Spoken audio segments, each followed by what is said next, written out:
नमस्कार, आप देख रहे हैं हमारा खास कार्यक्रम। मैं हूं आपके साथ बुशरा। बिग डिबेट में आज बात करेंगे कि लंबे इंतजार के बाद मोहन मंत्रिमंडल का पहला विस्तार आज हुआ है। कई दौर की चर्चा के बाद मंत्री बनाए जाने वाले चेहरे तय किए गए हैं। इस विस्तार में लोकसभा चुनाव को दृष्टि में देखते हुए जातीय और क्षेत्रीय समीकरणों के हिसाब से कई नेताओं को मंत्री बनाया गया है। आज चर्चा इसी को लेकर और चर्चा को विस्तार देंगे। उससे पहले लेकिन देखेंगे एक खास रिपोर्ट। मध्य प्रदेश की डॉक्टर मोहन यादव सरकार का पहला मंत्रिमंडल गठन हो गया है। मंत्रिमंडल के पहले विस्तार में 28 मंत्रियों ने शपथ ली। इनमें 18 कैबिनेट और 10 राज्य मंत्री बनाए गए हैं। इस मंत्रिमंडल गठन में बीजेपी ने जातिगत समीकरण का विशेष। मोहन मंत्रिमंडल में सीएम यादव समेत 12 ओबीसी मंत्री बनाए गए हैं, जबकि उप मुख्यमंत्री जगदीश देवड़ा समेत 6 एससी वर्ग के मंत्री और सामान्य वर्ग से आने वाले डिप्टी सीएम राजेंद्र शुक्ल समेत 6 सवर्ण वर्ग के मंत्री बनाए गए हैं। वहीं 4 मंत्री अनुसूचित जनजाति समुदाय से बने हैं। वहीं मंत्रियों में ओबीसी समुदाय से प्रहलाद पटेल, इंदर सिंह कंसाना, नारायण सिंह कुशवाहा, राकेश सिंह, करण सिंह वर्मा, उदय प्रताप सिंह, इंदर सिंह परमार, कृष्णा गौर, धर्मेंद्र लोधी, नारायण पवार, लखन पटेल मंत्री बनाए गए हैं। सामान्य वर्ग से कैलाश विजयवर्गीय, विश्वास सारंग, प्रद्युम्न सिंह तोमर, गोविंद सिंह राजपूत, चैतन्य कश्यप, राकेश शुक्ला मंत्री बने हैं। अनुसूचित जाति वर्ग से तुलसी सिलावट, दिलीप जायसवाल, गौतम टेटवाल, राधा सिंह, प्रतिमा बागरी और एसटी वर्ग से निर्मला भूरिया, विजय शाह, संपत्या उइके, नागर सिंह चौहान मंत्री बने हैं। अगर मंत्रिमंडल की बात की जाए तो मंत्रिमंडल में 13 मंत्रियों की उम्र 60 साल से ज्यादा है। सीहोर जिले की इछावर सीट से विधायक करण सिंह वर्मा 68 सबसे उम्रदराज मंत्री हैं। दमोह जिले की जबेरा सीट से विधायक धर्मेंद्र सिंह लोधी 45 सबसे कम उम्र के मंत्री हैं। 7 मंत्री 12वीं क्लास तक पढ़े हैं। 21 मंत्री ग्रेजुएट और पोस्ट ग्रेजुएट हैं। सबसे कम इंदर सिंह कंसाना ने 8वीं क्लास तक पढ़ाई की है। दिलीप अहिरवार और नारायण पवार 10वीं तक पढ़े हुए हैं। वहीं प्रहलाद सिंह पटेल, राकेश सिंह, संपत्या उइके, नरेंद्र पटेल, प्रतिमा बागरी, राधा सिंह, इनमें प्रहलाद सिंह पटेल दमोह से सांसद और केंद्र में मंत्री थे। वे नरसिंहपुर सीट से पहली बार चुनाव जीतकर विधानसभा पहुंचे हैं। राकेश सिंह जबलपुर से सांसद थे। वे जबलपुर पश्चिम से जीतकर विधायक बने हैं। केंद्रीय मंत्री ज्योतिरादित्य सिंधिया समर्थक 3 विधायकों तुलसी सिलावट, गोविंद सिंह राजपूत और प्रद्युम्न सिंह तोमर को कैबिनेट मंत्री बनाया गया। इनके अलावा शिवराज सरकार में मंत्री रहे प्रभुराम चौधरी और ब्रजेंद्र सिंह यादव को मोहन मंत्रिमंडल में जगह नहीं मिली है। विजय शाह 5वीं बार मंत्री बने हैं, जबकि कैलाश विजयवर्गीय 4थी बार मंत्री बने हैं। बहरहाल मोहन यादव टीम में जातीय संतुलन के साथ 24 का अक्स देखने को मिला है। ऐसे में देखने वाली बात होगी कि टीम मोहन में जिस तरह से संतुलन बैठाने का प्रयास किया है, वो टीम 24 के रण में कितना कमाल कर पाती है। Special desk, Swaraj express. तो 28 मंत्रियों ने आज शपथ ली। मंत्री तो तैयार है, लेकिन बड़ा सवाल कि 24 के लिए कितने तैयार हैं।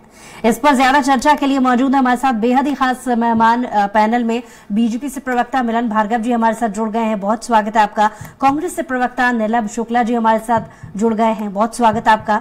और वरिष्ठ पत्रकार अवधेश भार्गव जी भी हमारे साथ जुड़ गए हैं, बहुत स्वागत है आपका। सबसे पहले रुख मिलन जी आपकी तरफ ही करेंगे। आज 28 मंत्रियों ने शपथ ली है। 24 को लेकर बहुत सारी उम्मीदें की जा रही थी, माना जा रहा था। हालांकि कांग्रेस की तरफ से भी ये सवाल आ रहा है कि मंत्रियों ने शपथ तो ले ली है, लेकिन समन्वय बनाना एक बड़ी चुनौती होने वाला है, क्योंकि सिंधिया समर्थकों की जो फॉर्मेटिज्म के हिसाब से जैसी नीति रही है वो हावी ना हो जाए। देखिए बुशरा जी, चुनौती तो भारतीय जनता पार्टी के समक्ष सिर्फ एक ही है, वो है विकास से और विकास की ओर ले जाना। और जनता ने जिस प्रकार का मैंडेट हमको दिया है, निश्चित रूप से ये आशीर्वाद स्वरूप हमको मिला है। और जो 5वीं बार सरकार आज भारतीय जनता पार्टी की मध्य प्रदेश बनी है, मैं आपको विश्वास दिलाता हूं, ये मंत्रिमंडल एक आज चूंकि सुशासन दिवस मनाया पूरे देश में जा रहा है, अटल जी के जन्म दिवस के उपलक्ष्य में जिस प्रकार की सुशासन दिवस के रूप में आज देश की सरकारें बना रही है, उस सुशासन पर एक मंत्रिमंडल बना है जो मध्य प्रदेश को नई ऊंचाइयों पर ले जाएगा और विकास के नए जो कीर्तिमान स्थापित करने के लिए मंत्रिमंडल प्रतिबद्धता के साथ काम करता हुआ आपको दिखाई देगा। इसके सामने सिर्फ चुनौती है कि विकास को और कैसे अधिक से विकसित राज्य की श्रेणी में मध्य प्रदेश को ले जाना। इसी सोच के साथ ये आगे बढ़ेगा। और कांग्रेस चूंकि आरोप प्रत्यारोप की राजनीति करती आई है, जनता का विश्वास खो चुकी है, जिस षड्यंत्र और प्रपंच की मार झेलकर उसको नकारने का काम जनता ने किया है, आज इस प्रकार के आरोप प्रत्यारोप चूंकि उनके संगठन पर लग रहे हैं, इसीलिए मुझे लगता है चिंतन मनन करने की स्थिति है और उनको चिंतन करना चाहिए। ये 100 वर्ष पुरानी पार्टी का हर्ष इस प्रकार का क्यों? जिनकी पार्टी की तरफ से सवाल है उनसे भी जवाब ले लेते हैं। नीलम जी, आपके पार्टी के नेता ये पूछ रहे हैं कि अब बड़ी चुनौती बीजेपी के लिए समन्वय बनाना होगी, क्यों लगता है आपकी पार्टी को ऐसा?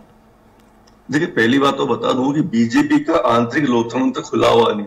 देश के लोकतंत्र की हत्या करते करते पार्टी के लोकतंत्र की भी हत्या हुई। 2 लोग डिसाइड करते हैं मुख्यमंत्री कौन होगा, मंत्रिमंडल में कौन होगा। जो विधायक चुनकर पहुंचाए जाते हैं, मेरे मित्र मदन भार्गव जी मेरे नहीं पता नहीं हुआ कौन बन के मंत्री आने वाला है, कौन मुख्यमंत्री बन के आने वाला है, तो जो चुनकर जाते उनसे सलाह मशवरा नहीं किया जाता। मोदी जी और Shah ji company limited company तय कर देती है फलाने जी को ये मंत्रालय दिया जाएगा, ये मंत्री बनेंगे, ये मुख्यमंत्री बनेंगे। देखिए, आप चुनाव में आधा दर्जन से ज्यादा सांसद, 3 केंद्रीय मंत्री, एक राष्ट्रीय स्तर के नेता का चुनाव होता रह गया, तो सभी उनके समर्थक कहते फिर रहे थे कि हमारे भैया मुख्यमंत्री बनने वाले, ये नहीं बन पाए, उन्हें मंत्री बनाया गया। बहरहाल जो भी बात है, नए मंत्रिमंडल की शुभकामनाएं। हम यही उम्मीद करेंगे कि हम सकारात्मक विपक्ष की भूमिका अदा करते हैं, हम कभी नकारात्मक बातें नहीं करते। हम यही उम्मीद करेंगे जो पिछले 18 सालों में हुआ वो अब ना हो। जो 50% कमीशन की सरकार चली वो अब ना हो। जो प्रदेश बलात्कार में अव्वल रहा वो अब ना हो। जो किसानों पर अत्याचार हुआ, किसानों का ऋण माफ नहीं हुआ, यूरिया नहीं मिला, खाद की लाइन में लगे रहे, उनका कर्ज माफ नहीं हुआ, किसानों के साथ जो अत्याचार हो, उन पर गोलियां चलेगी, अब ना हो, ऐसी उम्मीद हम करते हैं। हम उम्मीद करते हैं कि प्रदेश में युवाओं को रोजगार मिलेगा, सरकारी नौकरियों की भर्तियां अब खुलेगी जो वर्षों से बंद है। तो हम सकारात्मक भविष्य की भूमिका अदा कर रहे हैं। योजनाओं की बंदरबाट ना हो, सिर्फ और अन्य योजनाएं जो बंद कर दी वो चालू हो जाए। ओले पाले का मुआवजा किसानों को बराबर मिलता रहे। अभी किसानों ने द्रौपदी मुर्मू जी को चिट पत्र लिखा, करीबन 1500 किसानों ने उन्हें सामूहिक रूप से आत्महत्या करने की अनुमति मांगी, तो उन्हें मुआवजा नहीं मिल पाया, सिंचाई परियोजना शुरू कर दी। इस तरह की घटना ना हो, तो मंत्रिमंडल बना, हम उसकी शुभकामनाएं देते हैं। हम सकारात्मक विपक्ष की भूमिका अदा कर रहे हैं कि हम जो कह रहे हैं जो 18 सालों में होता आया है वो अब ना हो, क्योंकि जीतने से मुद्दे गौण नहीं हो जाते। भार्गव जी, और आप जीत गए लेकिन मुद्दे तो यथावत है। क्या चुनाव जीतने से प्रदेश में बेरोजगारी खत्म हो गई, महंगाई खत्म हो गई, महिलाओं पर अत्याचार खत्म हो गए, बलात्कारी घटनाएं खत्म हो गई, किसान सुखी समृद्ध हो गया? नहीं हुआ। मुद्दे वही है। हम हारे हैं लेकिन हमारा वोटिंग प्रतिशत वही रहा। अगर तीनों स्टेट की तुलना की जाए तो 10 लाख से ज्यादा वोट हमें मिले। ये चुनाव है, जीत है, बाजी का खेल है। आपने साम दाम दंड भेद हर रीति अपना चुनाव जीत लिया है, लेकिन हम यही उम्मीद करते पुनः शुभकामना देते हुए कि जो होता है वो अब न हो। ठीक है, एक रिएक्शन अवधेश जी से भी ले लेते हैं। अवधेश जी, 28 मंत्रियों ने आज शपथ ली है, 18 कैबिनेट और राज्य मंत्री 10 बनाए गए हैं। आज का पूरा सिनेरियो अगर बात करें, जिस तरीके से बीजेपी ने जातीय समीकरण, नए पुराने चेहरे सभी को मिला जुला करके कैबिनेट को लेकर के जितनी उम्मीदें थी, और 2024 के लिहाज से अगर इसे देखें तो किस तरीके से देखेंगे आज के इस कैबिनेट को आप? देखिए, ऐसा है, ये तो मुख्यमंत्री का विशेषाधिकार है कि वो अपना मंत्रिमंडल कैसे गठित करते हैं और जनहित के कार्यों को अंजाम कैसे देते हैं। जो समीकरण इन्होंने साधा है, इनके दिमाग से जो भी योजना निकली है, लेकिन आम जनता की नजर में आप ये बताइए, जहां से 4-4, 5-5 बार विधायक जीत रहा है और जनता जिता रही है, उस क्षेत्र को विकास नहीं चाहिए क्या? उस क्षेत्र के प्रतिनिधि को मंत्री नहीं बनना चाहिए क्या? या इतनी बड़ी पार्टी में सिर्फ ये गिनती के गिने चुने लोग जो 5-5 बार 6-6 बार मुख्यमंत्री मंत्री बन रहे हैं, इनके अलावा इनके पास व्यक्ति नहीं है, योग्यताएं नहीं है। खैर, लोकसभा चुनाव है, 3-4 महीने के बाद उसके समीकरण साधते हुए इन्होंने जातिगत समीकरण भी साधे हैं, क्षेत्रवाद भी किया है। आप बुंदेलखंड से देखिए, सागर को अगर छोड़ दें, खजुराहो लोकसभा सीट से सिर्फ एक मंत्री चंदा से बना है। आप मंदसौर संसदीय सीट से ले लें तो सिर्फ जगदीश देवड़ा डिप्टी सीएम बने हैं, बाकी कोई मंत्री नहीं बनाया गया है, जबकि इसके पहले वहां मंत्री थे। आप देखिए कुल मिला करके नीमच का विधायक 5वीं बार जीता है, लेकिन उसको मंत्री नहीं बना। तो वहां की क्षेत्र की जनता को एक ठेस लगती है। आप राजधानी में देखिए, हुजूर सबसे बड़ा क्षेत्र है, हुजूर का विधायक 3री बार जीता है, लेकिन वो नहीं बन पाया है। जिन लोगों के साथ आम जनता की जो धारणा है, यानी जिनके साथ पारिवारिक पृष्ठभूमि जुड़ी हुई है या उनके साथ किसी बड़े नेता का नाम जुड़ा हुआ है, वो मंत्रिमंडल में है। आप देख लें, विश्वास सारंग जी के साथ कैलाश नारायण सारंग का नाम जुड़ा है, कृष्णा गौड़ के साथ बाबूलाल गौड़ जी का नाम जुड़ा है। गोविंदपुरा क्षेत्र औद्योगिक क्षेत्र है और वहां से अपने मध्य की भी कुछ सीटें लगती हैं, कुछ हुजूर की भी लगती हैं, कुछ क्षेत्र लगते हैं। तो हुजूर को अब की बार मौका मिलना चाहिए था, जहां तक मेरा मानना है। या जिन क्षेत्रों को छोड़ दिया गया है वहां के प्रतिनिधियों को अब की बार मंत्रिमंडल में मौका मिलना था। तो कुल मिलाकर के मुख्यमंत्री ने जो भी सोचा है या भारतीय जनता पार्टी ने जो भी सोचा है, उनकी सोच के अनुसार नतीजे अभी लोकसभा चुनाव आ रहा है उसमें सामने होंगे। 4 महीने के अंदर आप क्या कर पाएंगे? आप अस्पतालों की हालत देख रहे हैं, आप हॉस्पिटल में आज आयुष्मान कार्ड में इलाज नहीं हो रहा है, इसकी भी व्यवस्था आपको करना है। किसी ऐसे दबंग मंत्री को विभाग दीजिए जो कम से कम ये देख सके, जहां डॉक्टर नहीं मिलते हैं, शाम को कोई डॉक्टर नहीं मिलते हैं, उनको देख सके। अगला सवाल मैं लूं उससे पहले आप दोनों ही हमारे खास मेहमानों की बातों को कोड कीजिएगा। अवधेश जी ने बहुत अच्छा जिक्र यहाँ पर किया है, समन्वय को लेकर के उन्होंने भी सवाल उठाया है। दूसरी चीज, नीलम जी भी कुछ देर पहले कह रहे थे 20 साल का पहले का फिर से उन्होंने जिक्र छेड़ दिया है, जिसमें 6 मंत्रियों को जगह मिली थी शिवराज कैबिनेट में, 33 मंत्री थे, 31 चुनावी मैदान में थे, लेकिन 12 हार गए थे। वही उनकी बात को अगर कोड करके देखा जाए, वो यही कहना चाह रहे हैं कि 20 साल आपको समय मिला था, क्या अगर आपकी नीतियां इतनी ही अच्छी थी तो 12 मंत्री आपके कैबिनेट के हार गए? और बहुत सारी योजनाओं को लेकर के, कामों को लेकर के वो जिक्र कर भी रहे थे। पहले उनकी बातों को कोड कीजिएगा। व्यवस्था संवैधानिक की गई है, उसमें सारी बातें गौड़ हो जाती है, जनता का अजमत मिल जाता है। देखिए, बात विमर्श करने के लिए ठीक है, लेकिन अल्टीमेटली यदि हम जनता के विश्वास को हासिल कर रहे हैं तो हमारी योजनाएं भी सफल हैं, हमारा कार्यकाल भी सफल है और हम जिस प्रकार का मध्य प्रदेश दे रहे हैं ये भी सफल है। यदि कांग्रेस पार्टी को संतुष्ट करना चाहे तो मुझे लगता है ये असफल रहेगा, क्योंकि वो संतुष्ट नहीं हो सकते, क्योंकि सत्ता में जब वो रहते हैं तो लूट करते हैं और विपक्ष में रहते हैं तो झूठ बोलते हैं। ये स्थापित हो चुका है और ये इन्होंने कायम करके दिखाया है और जनता ने भी अपना मैंडेट देकर इस बात को सिद्ध किया है। देखिए, 7 लाख हेक्टेयर जमीन मध्य प्रदेश में 2003 से पहले सेंसस थी, तो आज 47 लाख है। जनता ने उसको आश्वस्त किया है। आज गरीब को घर मिल रहा है तो उसको भी जनता ने एक्सेप्ट किया है। गरीब को चूल्हा उसके चूल्हे से निकालकर यदि गैस सिलेंडर मिल रहा है तो उसको भी एक्सेप्ट किया है। और 24 घंटे बिजली मिल रही है, जब अंधेरा का छाया इनके राज्य में हुआ करती तो जनता ने उसको स्वीकार किया है। देखिए, हमारे लिए सबसे बड़ा जो अर्थ है वो जनता का विश्वास, जिसको हमने बार बार हासिल किया, बार बार परीक्षा दी है। इस परीक्षा में तैयारी के साथ बैठे। अब जो नकल करते आए, चीटिंग करते आए परीक्षा जैसे में भी, उनको चिंता करना चाहिए। और रही बात, अभी नीलाभ जी कह रहे थे कि साहब जनता ने जिनको चुना उनको नकार के आपने ऐसे लोगों को बैठाया, तो जनता ने तो नकारा आपके जीतू पटवारी जी को था, जो आपकी पार्टी को तेल लेने भेजना चाहते थे, जो महिलाओं पर अभद्र टिप्पणी करते थे। आज उनको भी आपके ही परिवार ने बैठाया। किसने तय किया? सोनिया जी, राहुल जी ने, कि आपके मध्य प्रदेश के नेताओं ने? तो मध्य प्रदेश के नेता यदि तय करते तो उनकी बैठक में अजय सिंह जी भी दिखाई देते, उनकी बैठक में रामनिवास रावत भी दिखाई देते जिन्होंने इस्तीफा दिया उनकी नियुक्ति के तत्काल, कमलनाथ जी भी दिखाई देते जो आपके भूतपूर्व अध्यक्ष थे, वो भी उड़ गए, वो विदेश यात्रा पे हो गए। जो तो हम कहते थे कि भैया चुनाव इसलिए दिखाई दे रहा है, फिर गायब हो जाएंगे। तो ये बात तो सिद्ध हुई ना, और जनता ने प्रमाण अपना दे दिया। रही बात, हमें प्रमाण की आपकी आवश्यकता इसलिए नहीं है कि झूठ फरेब की राजनीति और षड्यंत्र की राजनीति करने वाली कांग्रेस पार्टी, इसने लाख कोशिश कर ली कि मध्य प्रदेश में एक एजेंडा चल जाए, 50% कमीशन की सरकार। 50% कमीशन लग कहाँ रहा है साहब? टिकट आप बेचते हो, पद आप बेचते हो ना। एक षड्यंत्र पूर्वक आपने एक एजेंडा इवेंट पर कंपनी हायर करके स्टैटिस्टिक्स डिपार्टमेंट के माध्यम से 50% चला तो दिया, ना व्यक्ति मिला ना उसको प्रमाणित कर पाए।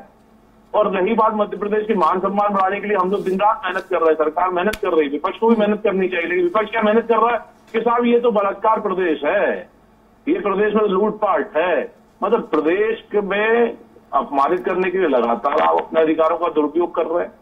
आप उपयोग अपने मान सम्मान के लिए, आप अपने परिवार का जैसा मान बढ़ाते हैं, यदि प्रदेश की जनता को अपना परिवार मानते हैं तो मान सम्मान बढ़ाइए। झूठ फरेब की राजनीति करने से आपको सुर्खियां जरूर मिल जाएंगी, जनता का अभिमत और विश्वास नहीं मिलेगा, ये बार बार सिद्ध हो गया और आज भी नहीं सीख रहे हैं। तो भैया मुबारक हो ऐसा विपक्ष। आने वाले फिर समय में आप चुनाव होंगे, देखिएगा आप किस प्रकार से। अभी तो 66 पे आए हैं आप, 6 भी सीट आए तो बताइएगा। नीलम जी से जवाब ले लेते हैं। नीलम जी, 24 के लिहाज से इस कैबिनेट को किस तरीके से देखते हैं आप?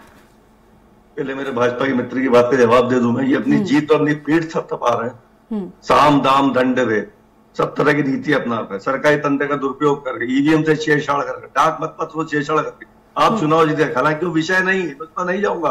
आपको आपकी जीत मुबारक। हम आत्मविश्लेषण करेंगे, आत्मचिंतन करेंगे, समीक्षा करेंगे, लेकिन हमारे साथ जो षड्यंत्र हो उस पर भी बार बार बात करेंगे। तो देखिए सीधी बात, आप चुनाव जीत गए लेकिन उससे मुद्दे गौण नहीं हो जाते। अब महिला सुरक्षा की बातें करते हैं। प्रदेश में एनसीआरबी की रिपोर्ट अगर आप पढ़ते लिखते हुए समझते होंगे, एनसीआरबी रिपोर्ट केंद्र के अधीन संस्था होती है। 13 लाख महिलाएं देश से लापता हुई है, तो सर्वाधिक मध्य प्रदेश से हालिया रिपोर्ट है। 3-4 छोटी बच्ची और 5 बड़ी महिलाओं का बलात्कार था, ये एनसीआरबी की रिपोर्ट है। उज्जैन में 12 साल के बच्चे का बलात्कार हो, आज तक मुआवजा नहीं मिल पाया। इस तरह के उदाहरण सामने। देखिए आप इस तरह की बात मैंने आपसे कहा चुनाव जीतना अलग बात है, उससे मुद्दे गौण नहीं होते, मुद्दे खत्म नहीं हो जाते, मुद्दे यथावत है। और हम विपक्ष हमारा दायित्व, आपको क्यों बुरा लगता है? आप सिर्फ इस बात को कहकर जनता ने हमें जिता दिया, क्या मुद्दे खत्म हो जाएंगे? क्या युवाओं को रोजगार मिल जाएगा? क्या प्रदेश से अपराध खत्म हो जाएगा? क्या महिलाओं का बलात्कार होना बंद हो जाएगा? क्या किसान सुखी हो जाएगा? क्या किसान की फसल का उचित मूल्य मिल जाएगा? क्या यूरिया मिल जाएगी, उसे गोले पालेगा, मुआवजा मिल जाएगा? नहीं मिलेगा। तो मुद्दे यथावत है। आपके 12 मंत्री हारे, इसलिए हारे क्योंकि दागी थे, भ्रष्टाचारी थे, इसलिए हारे।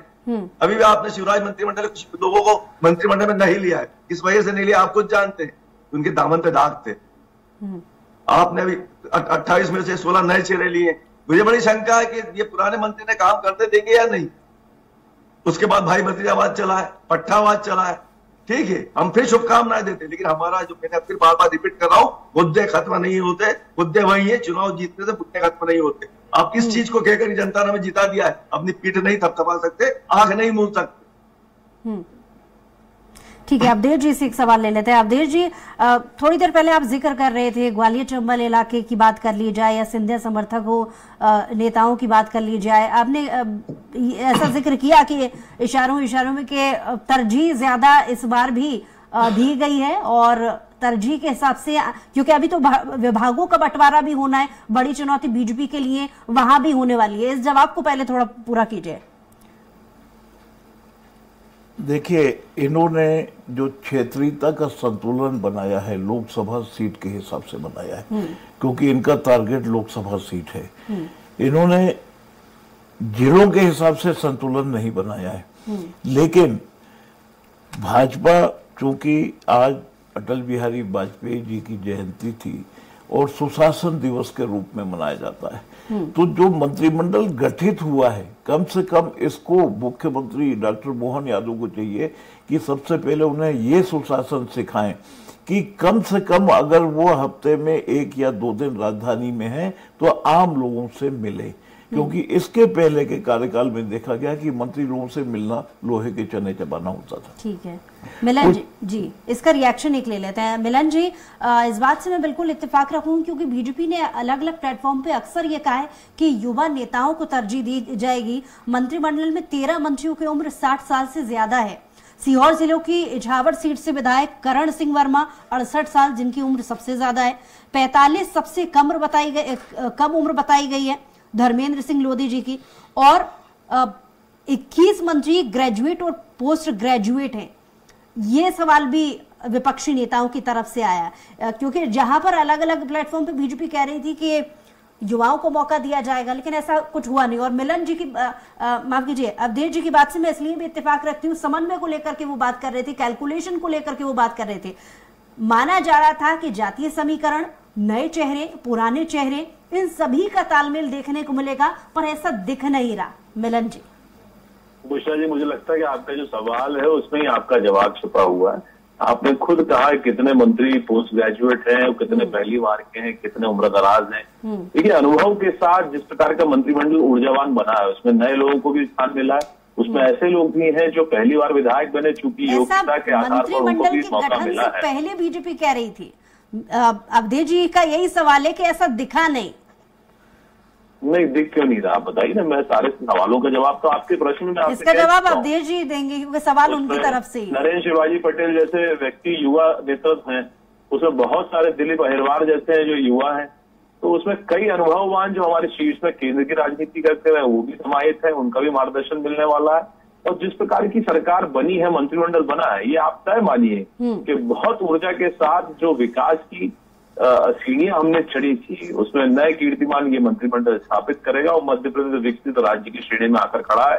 वो विकसित राज्य भी होगा और जितने भी संकल्प पत्र में हमारे वादे थे वो एक के बाद एक आप उसको पूर्ण होते देखेंगे। और ये झूठ प्रपंच की राजनीति कांग्रेस पार्टी चूंकि करना चाहती है, उनको मुबारक हो। और मध्य प्रदेश की जनता चूंकि हमको जानती है और हमने वो कर दिखाया है, तो जनता के आशीर्वाद को लेकर हम आगे बढ़ेंगे। और सकारात्मक राजनीति, चूंकि मध्य प्रदेश के मान बढ़ाने की राजनीति करते हैं, मध्य प्रदेश के मान को गिराने की राजनीति, कांग्रेस पार्टी को मुबारक हो। झूठ षड्यंत्र चूंकि अराजकता का माहौल पैदा करना इनका कर्तव्य है, तो उस कर्तव्य पथ पर लिए चले। हमने अपना पथ चुनकर रखा, ये मंत्रिमंडल उसको लेकर आगे बढ़ेगा। और सुशासन दिवस के अवसर पर जिस प्रकार का मंत्रिमंडल गठन हुआ है, ये निश्चित रूप से आगे चलकर मध्य प्रदेश को नई गति देगा। नीलम जी से इसका रिएक्शन ले लेते हैं। नीलम जी, क्योंकि कुछ देर पहले आपने महिला अपराध से जुड़ा एक सवाल उठाया था बीजेपी के लिए, लेकिन आपके नेता महिलाओं के से जुड़े मामलों पर ये भी कैबिनेट से पहले ये कहता रहा था कि हमें इंतजार होगा उस पल का कि जब 33% आरक्षण लागू करने की जो पहल है वो बीजेपी ने कर तो दी थी, लेकिन उस पर इम्प्लीमेंट कितना इस कैबिनेट में होगा, ये सवाल आपके नेता उठाते रहे हैं, इस पर क्या कहेंगे? देखिए, दूर के ढोल है, अभी तो उसके परिसीमन होना है। एक दूर का लड्डू दिखाया गया, उसका भी कुछ सिरे न पैर, सिर्फ एक लड्डू दिखाया गया कि 33% महिलाओं का आरक्षण दिया जाएगा। परिसीमन होना है, बड़ी लंबी प्रक्रिया है उसको लेकर। तो एक भ्रम करने वाली भारतीय जनता पार्टी बातें करती। मैं मेरे भारतीय जनता पार्टी के मित्र की बात का जवाब दे दूं। इन्होंने कहा कि हमने जो वादे किए पूरे करेंगे। अरे श्रीमान, आपने जिनसे वादे करवाए थे मामा जी से, जिन्होंने वादों की झड़ी लगा दी थी, उनका चेहरा ही परिदृश्य से हटा दिया। अब उन वादों का क्या कि मामा जी आएंगे तो ये करेंगे, मामा जी आएंगे तो वो देंगे, मामा जी ये लाएंगे, मामा जी वो करेंगे, वो मामा जी का ही चेहरा परिदर्शित हटा दिया। अब जो योजना मामा जी ने जो बिना रुके बहुत सारी झड़ी लगाई थी, उनका क्या होगा? जनता किससे सवाल पूछेगी? आप देखिए, शिवराज जब यहाँ से जा रहे थे, लाडली बहना को लेकर खुद ही सशंकित थे। वो उनको खुद ही भरोसा नहीं था कि योजना चल पाएगी कि नहीं चल पाएगी। तो लाडली बहना जब योजना की आपने इवेंट बनाया था चुनाव के पूर्व, उस समय विधवाओं को पेंशन देना बंद कर दिया था। 8 महीने से पेंशन नहीं मिली थी। कोरोना में जो बच्चे अनाथ हुए थे उन्हें 10 महीने से पेंशन नहीं मिली थी। दिव्यांगों को पेंशन नहीं मिली थी, विधवा महिलाओं को पेंशन नहीं मिली थी। कई पेंशन योजनाएं 10 महीने से बंद थी क्योंकि कलेक्टर उसके पास पैसा ही नहीं था। प्रति व्यक्ति 50,000 कर्ज। आपने लाडली बहना का इवेंट बनाया, उसके बाद शिवराज ने कहा कि लाडली बहना ने कांटा निकाल दिया, मतलब उन्होंने सिरे खुद लिया। फिर कैलाश जी ने कहा कि नहीं, लाडली बहना नहीं, मोदी जी की गारंटी से हम जीते हैं। बड़ा विरोधाभास रहा, इसलिए जल्दी से रिएक्शन सीधी बात आप ये बताएं, 50,000 खर्चे के साथ प्रति व्यक्ति के साथ नीलम जी की बात से कितना इत्तेफाक करते हैं? जवाब छोटा सा, क्योंकि समय की कमी है जी। देखिए, मैं तो अब मित्र को धन्यवाद देता हूं कि उन्होंने चुनाव कर लिया कि वो झूठ प्रपंच की राजनीति करेंगे। क्योंकि अब डिप्टी डिपार्टमेंट शायद हमने सोचा था कि दिग्विजय सिंह जी के नेतृत्व खुला हुआ है, वो बंद हो गया, लेकिन वो बंद नहीं हुआ है। उसमें नई शिक्षा नीति के तहत इनको बोला गया है कि झूठ प्रयोग फैलाएं और इनको मुबारक हो।